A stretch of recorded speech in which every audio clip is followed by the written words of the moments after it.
Ketua, pimpinan, dan anggota Dewan yang saya hormati, pada tahun 2022 pemerintah merencanakan kebijakan fiskal yang tetap ekspansif guna mendukung percepatan pemulihan sosial ekonomi, namun juga konsolidatif untuk menyehatkan APBN dengan penguatan reformasi struktural.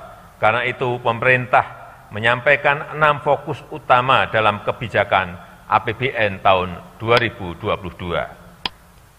Pertama, melanjutkan upaya pengendalian COVID-19 dengan tetap memprioritaskan sektor kesehatan. Kedua, menjaga keberlanjutan program perlindungan sosial bagi masyarakat miskin dan rentan. Ketiga, memperkuat agenda peningkatan SDM yang unggul, berintegritas, dan berdaya saing. Yang keempat, melanjutkan pembangunan infrastruktur dan meningkatkan kemampuan adaptasi teknologi. Kelima, penguatan desentralisasi fiskal untuk peningkatan dan pemerataan kesejahteraan antar daerah.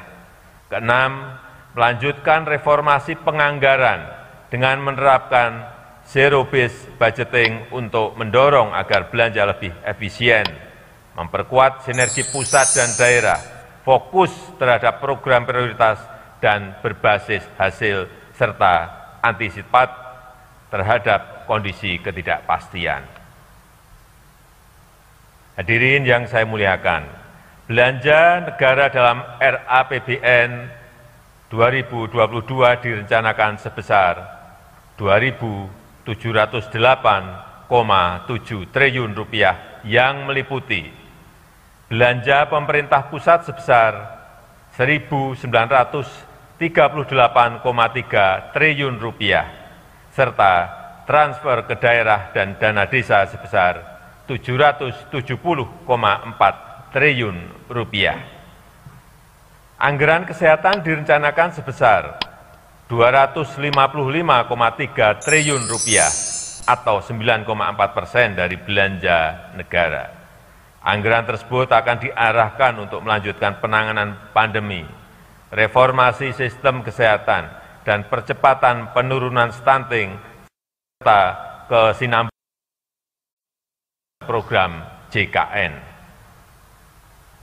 Untuk penanganan COVID-19, fokus pemerintah antara lain antisipasi risiko dampak COVID-19 dengan testing, tracing, dan treatment, melanjutkan program vaksinasi COVID-19, serta penguatan sosialisasi dan pengawasan protokol kesehatan. Kita harus bisa memanfaatkan pandemi sebagai momentum untuk perbaikan dan reformasi sistem kesehatan Indonesia. Kita harus mampu membangun produksi vaksin sendiri dan mendorong berkembangnya industri farmasi yang kuat dan kompetitif. Kita juga harus membenahi fasilitas layanan kesehatan dari hulu sampai hilir, dari pusat hingga ke daerah, transformasi layanan primer, layanan rujukan, peningkatan ketahanan kesehatan, peningkatan kualitas dan redistribusi tenaga kesehatan, serta pengembangan teknologi informasi dalam layanan kesehatan.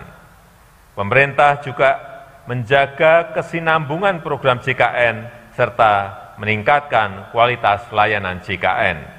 Selanjutnya, percepatan penurunan stunting dilakukan melalui perluasan cakupan seluruh kabupaten kota di Indonesia dengan penguatan sinergi berbagai institusi. Anggaran perlindungan sosial dialokasikan sebesar 427,5 triliun rupiah untuk membantu masyarakat miskin dan rentan memenuhi kebutuhan dasarnya, dan dalam jangka panjang diharapkan akan mampu memotong rantai kemiskinan. Sejalan dengan hal tersebut, untuk mendukung reformasi program perlindungan sosial yang diarahkan pada melanjutkan penyempurnaan data terpadu kesejahteraan sosial di TKS dan mensinergikan dengan berbagai data terkait, mendukung reformasi perlindungan sosial secara bertahap dan terukur, mendukung program jaminan kehilangan pekerjaan sesuai dengan Undang-Undang Cipta Kerja, serta peningkatan kualitas implementasi perlindungan sosial, dan pengembangan skema perlindungan sosial adaptif. Untuk peningkatan produktivitas dan kualitas SDM disiapkan anggaran pendidikan sebesar Rp541,7 triliun. Pembangunan SDM tetap menjadi agenda prioritas kita. Indonesia harus bisa memanfaatkan bonus demografi dan siap menghadapi disrupsi teknologi. Kita harus menyiapkan SDM yang produktif, inovatif, dan berdaya saing global, dengan tetap mengamalkan nilai-nilai Pancasila, berakhlak mulia, dan menjaga jati diri budaya bangsa. Kebijakan diarahkan untuk melanjutkan reformasi pendidikan dengan penekanan pada 3 hal. Peningkatan kualitas SDM melalui penguatan PAUD dan sekolah penggerak, pemerataan sarana prasarana pendidikan, serta menyelesaikan mismatch pendidikan dengan penguatan pendidikan vokasi, pengembangan riset, terapan, dan inovasi yang tersambung dengan industri dan masyarakat, program magang dan teaching industry, serta pelaksanaan program Merdeka Belajar. Pemerintah berkomitmen untuk memperkuat investasi pemerintah di bidang pendidikan antara lain, mendukung perluasan program beasiswa, adopsi teknologi informasi dan komunikasi, pemajuan kebudayaan, penguatan perguruan tinggi kelas dunia, dan pengembangan riset dan inovasi. Pembangunan infrastruktur dianggarkan sebesar Rp384,8 triliun. Pembangunan infrastruktur diarahkan untuk mendukung penguatan penyediaan layanan dasar, mendukung peningkatan produktivitas melalui infrastruktur konektivitas dan mobilitas, menyediakan infrastruktur energi dan pangan yang terjangkau andal dan memperhatikan aspek lingkungan, serta pemerataan infrastruktur dan akses teknologi informasi dan komunikasi. Untuk mendukung target pembangunan infrastruktur, strategi memadukan anggaran dengan bauran pendanaan akan terus dilakukan. Skema KPBU menjadi model pembiayaan yang terus ditawarkan. Bauran pendanaan antara kementerian, lembaga, BUMN, dan swasta akan terus diperkuat. Pada tahun 2022, anggaran transfer ke daerah dan dana desa direncanakan sebesar Rp770,4 triliun yang akan difokuskan pada meningkatkan kualitas belanja daerah agar terjadi percepatan dalam peningkatan dan pemerataan kesejahteraan, melanjutkan kebijakan penggunaan DTU untuk peningkatan kualitas infrastruktur publik daerah, pemulihan ekonomi di daerah, pembangunan SDM pendidikan, dan penambahan belanja kesehatan prioritas.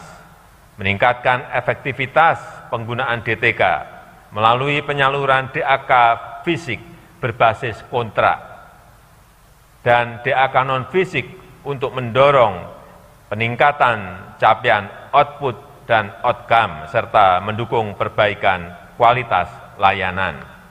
Melanjutkan penguatan sinergi perencanaan penganggaran melalui peningkatan harmonisasi belanja kementerian, lembaga, dan TKDD, serta memprioritaskan pembangunan dana desa untuk pemulihan ekonomi di desa melalui program perlindungan sosial dan kegiatan penanganan COVID-19, serta mendukung sektor-sektor prioritas.